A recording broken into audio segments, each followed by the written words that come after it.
An earthquake measuring 5.4 struck parts of Japan this morning, not entirely unusual in a country that knows earthquakes all too well. The timing, however, was enough to rattle the country because this Sunday marks the first anniversary of the massive earthquake and the devastating tsunami that wiped out coastal communities. Now, 1 year later, emergency planners on Vancouver Island say we are better prepared. CTV's Aaron Glazier has the story. These are the images that shocked the world 1 year ago. Entire towns swept away by an earthquake-triggered tsunami that killed more than 21,000 people.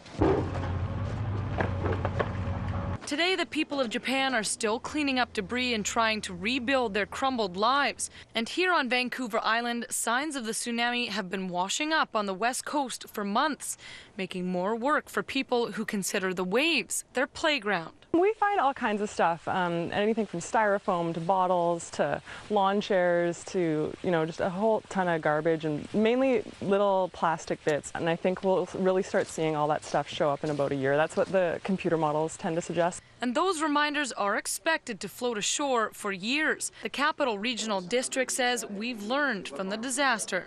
People from here have gone over there to learn firsthand what exactly has happened, what the impact is, how we can prepare better for it, how we can work together on initiatives that'll make sure that we're ready to go.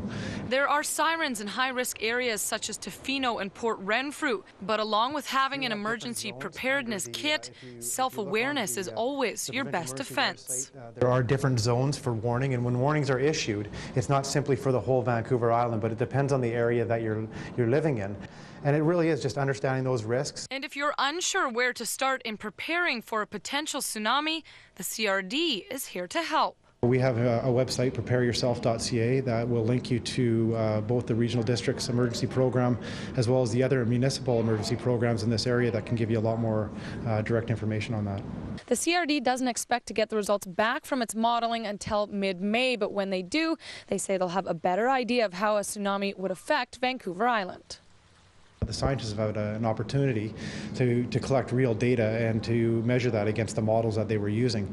And so what we're trying to do is just rerun those models using the latest scientific information so that we can validate that the information we have is correct and make sure that we're all working in the right direction. The quick-moving wall of water caught many people in Japan off guard, a scenario that no one wants to see repeated here on Vancouver Island.